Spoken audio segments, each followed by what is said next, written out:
Hello, everyone. Welcome in to the podcast. Day 1, episode 1, opening day. Baseball is back.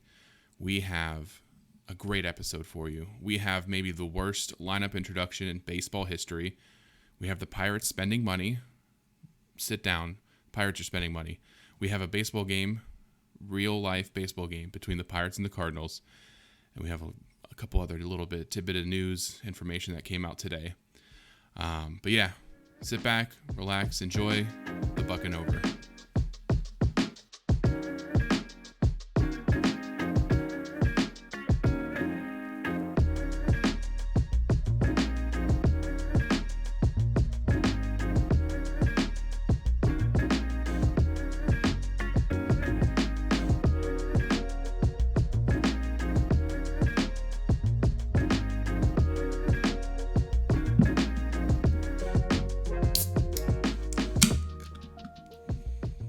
Okay, opening day, every baseball fan's favorite day, gives you a chance to go 162-0. Hope springs eternal.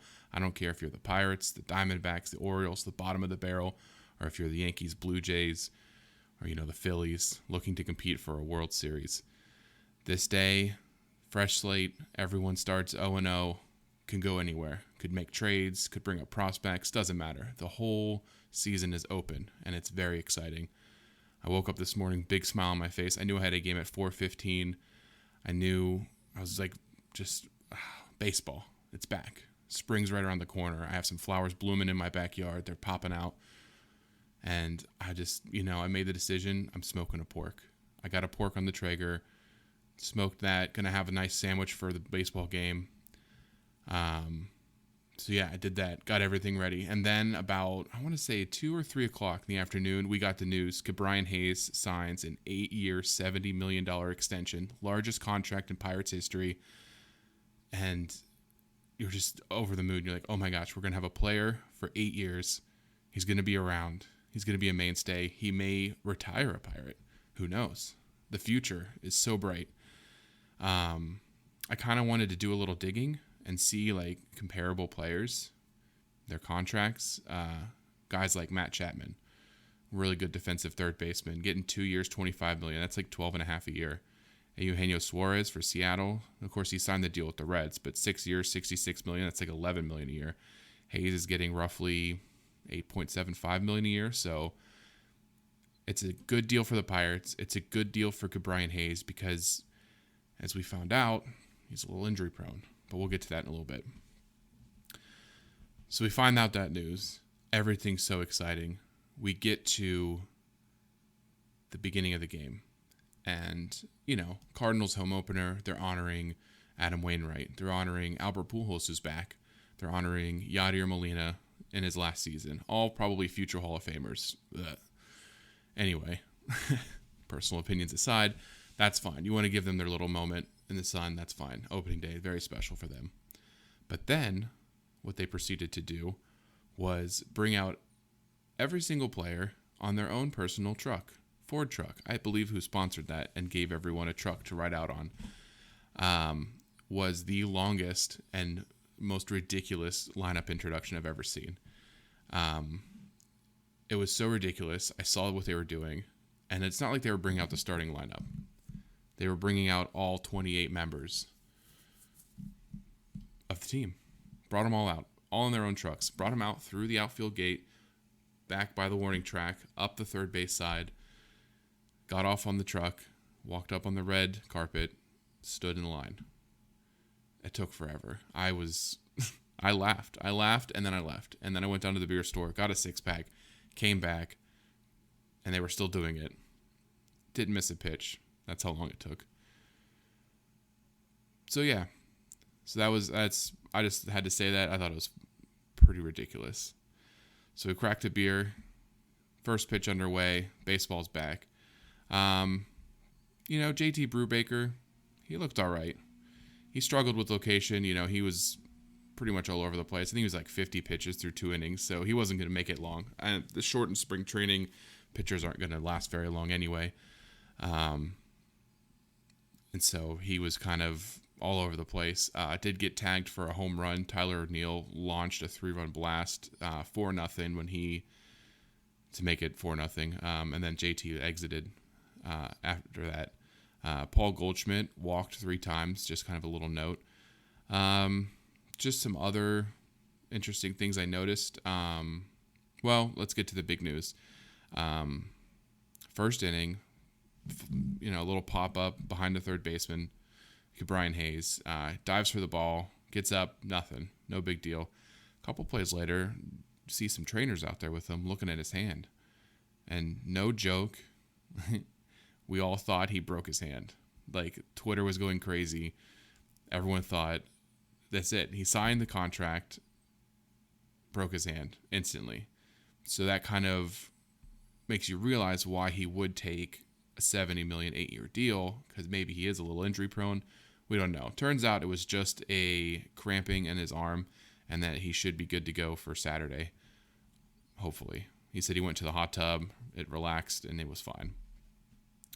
But Twitter was, oh my gosh, he signed that contract and then instantly got injured. That's just the Pirates. So that was pretty intense. But that allowed Diego Castillo to come in and make his major league debut. I don't think he was ready for that. He looked like he was just trying to hit the ball, and he was struggling to make contact. He was just swinging at everything. He definitely wanted a few of those swings back. He did make contact a couple times, but he wasn't ready. Brian Reynolds looked good. He had a nice, solid hit. I think he'll be fine. He looks good in the outfield. First game, he'll be all right. Kevin Newman, everyone's favorite player to hate right now because he's not O'Neal Cruz.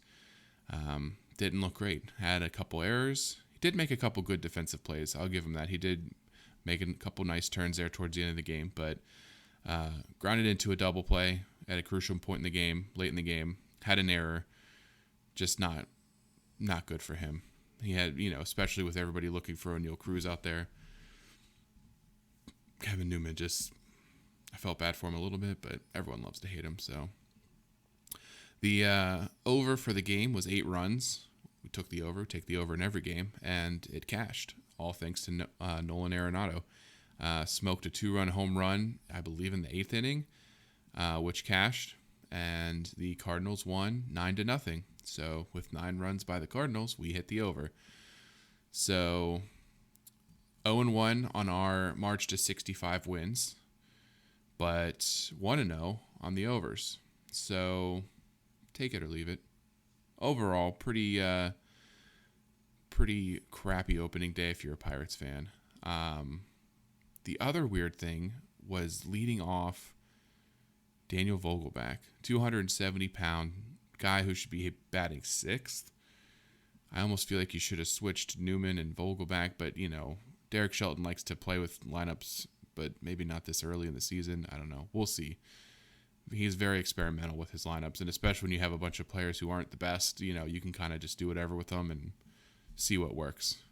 We called it the bingo ball lineup, where you just roll the bingo balls and you just pick names out. You say, okay, he's going.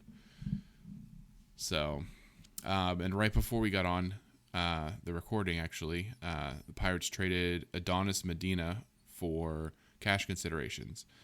So the vending machines, again, will be stocked. That's good for the players. They'll have their sodas and their chips. I'm kidding, of course. They don't.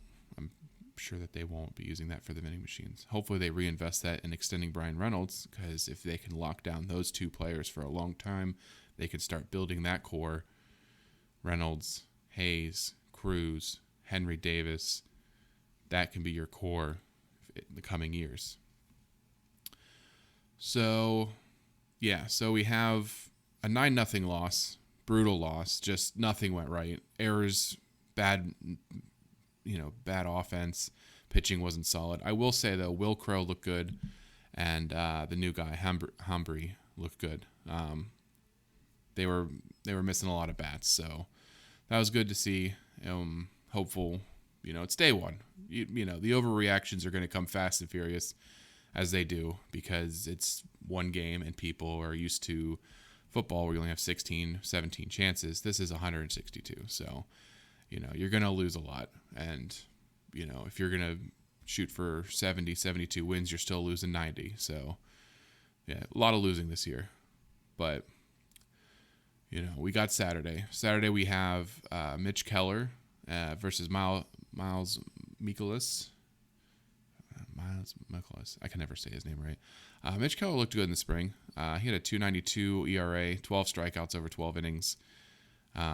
He looked like he could be making a turn and maybe becoming that ace. He has the stuff. He needs to get the confidence and the swagger, and he needs to believe in himself a little bit. And Miles Mikolas, he's always been really good. Good mustache, good break. He had a 2.08 ERA in spring training, 13 innings, 6 Ks. That game on Saturday is going to be at 2:15. Nice afternoon game, so hopefully we won't get too tanked early. But yeah, that's it for now. And as they say in baseball, that's the bucking over, and there's always tomorrow.